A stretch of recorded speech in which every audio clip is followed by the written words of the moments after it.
Good morning. It's a very good morning for me because the candidate that I wanted to win ended up winning and he won big.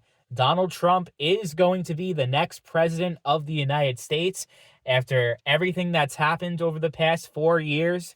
He actually did it. He was able to pull it off, and I am very happy about that. But I'm not here to brag. I'm not going to laugh and make fun of the Democrats and the liberals and all that because there's no point in going there. Like, there's plenty of other people that are doing that. You don't need some other jackass laughing and doing all that shit, right? It is what it is. The election happened. Trump is the winner. I have no reason to be like, just to kick people while they're down, because there are a lot of people I know personally, like friends that are like devastated wouldn't even be the word to describe it. They are fucking panicking. They are scared, all these different things. And I'm not going to try to, make light out of that. That is a very serious thing. And that just shows the way that our politics are.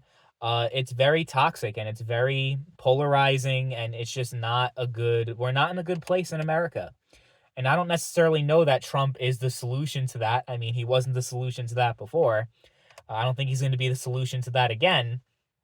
But, if the economy starts roaring again and he actually does a great job, then maybe, maybe then people will understand that, like, just realize that Trump had to win this election and he really was the best candidate, and that he really, like, there's so much hate against him and so much of it is unjustified. Here's the thing. Harris lost for a number of, actually, a large amount of reasons. People blame Biden for not dropping out sooner than he did. I mean, that may be part of it because she was running for 18 weeks, right? That's when her campaign launch was in July, late July of 2024. So that was just a couple of months before.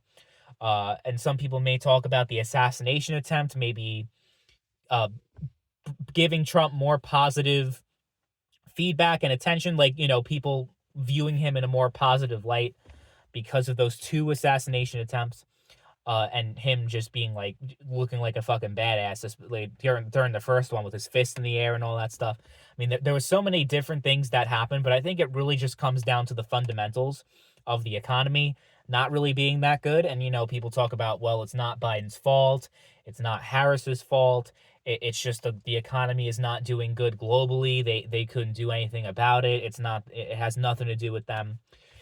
Even if there is truth to that, the problem I have with that framing is, well, first of all, in terms of like why Trump won the election, saying it's not their fault when grocery prices are double and gas prices are way up and everything's just so much more expensive, inflation out of control.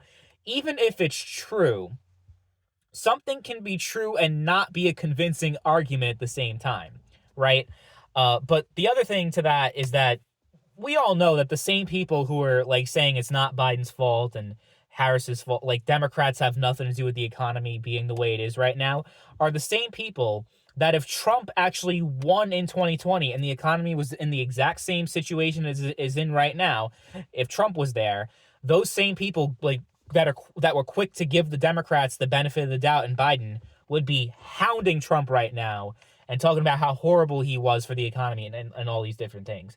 So the thing is, like, you can never have a nuanced discussion with politics, with anything, because it's just so like the vast majority of the discourse that you hear is just like people defending Republicans no matter what. They never done anything wrong. It's all the Democrats and vice versa, right?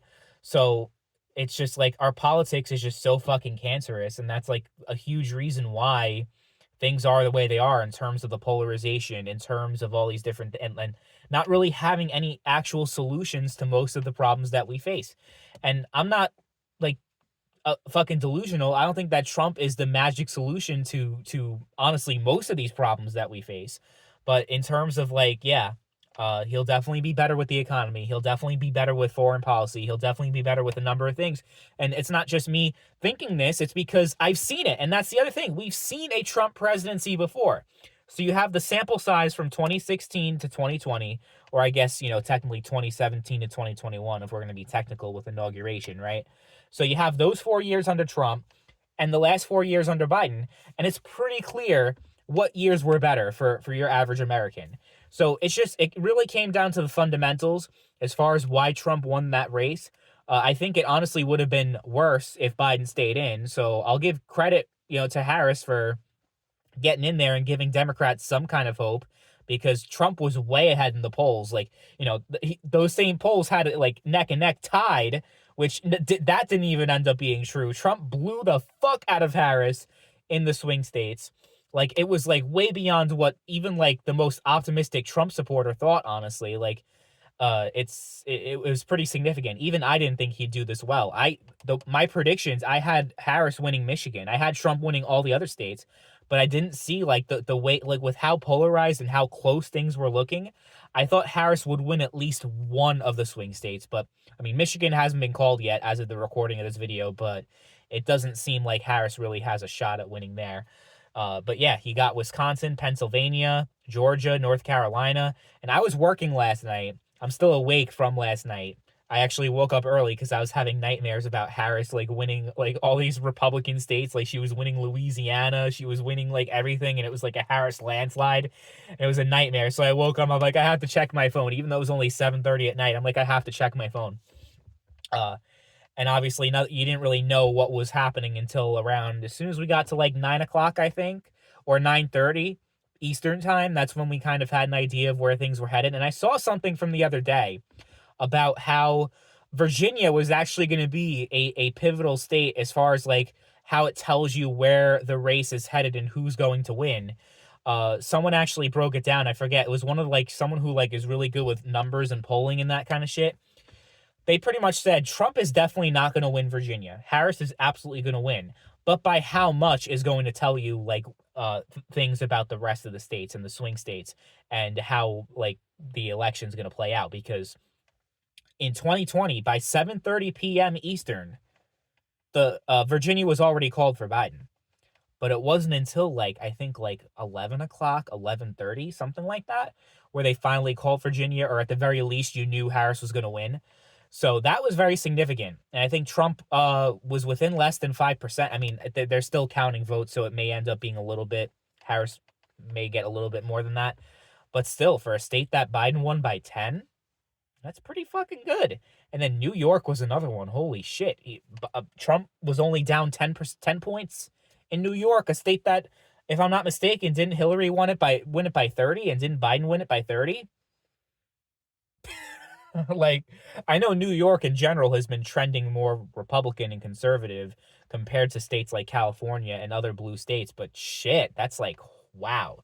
So Trump did really well. He really did. He outperformed with the women too. And that's the other thing with the women. Biden got more votes from the women than Harris did in terms of percentage. Like, I think Biden got won women by 15. Harris only won women by 10.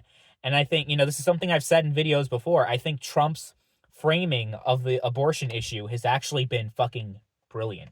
It's been like the way that he's talked about it. He's kind of danced around the issue, but that's what you have to do as a Republican to actually win elections, because abortion is very popular nationwide, even in like deep red states.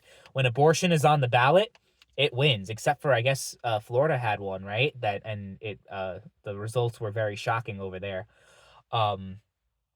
But yeah, it's just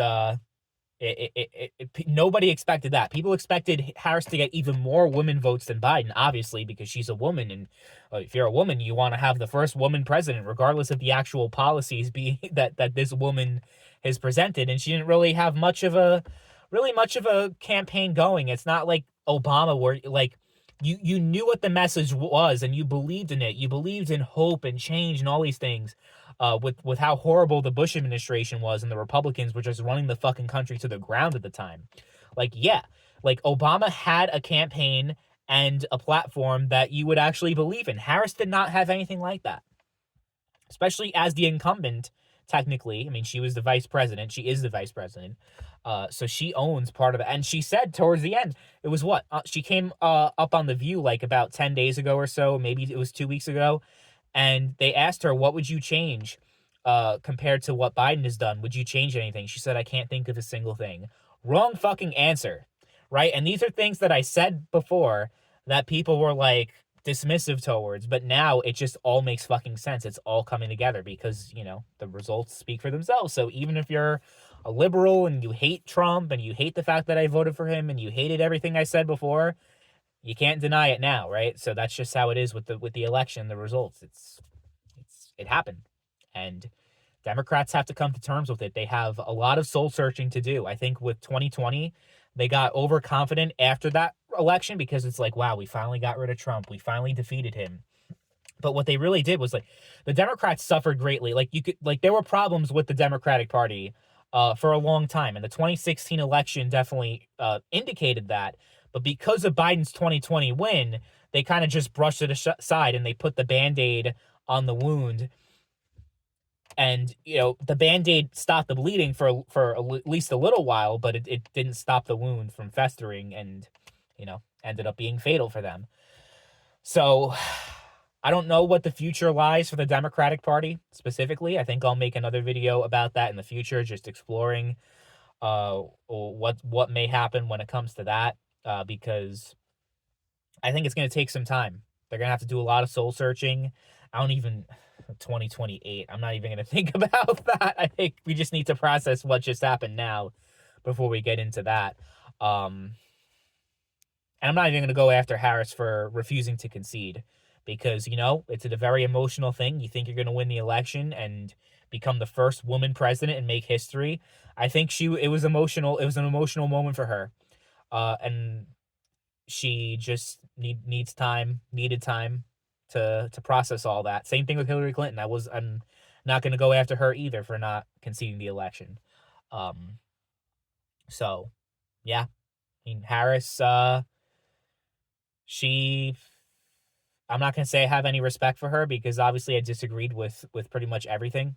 And also, like, her whole thing about being, oh, it's a prosecutor versus convicted felon. That whole framing of the presidential race was so ridiculous because as a prosecutor, she put a lot of people in jail that shouldn't have been in jail and ruined a lot of lives. So that was a bit of a problem there with the way that the media presented the election. Like, really? You're going to go off a record as a prosecutor?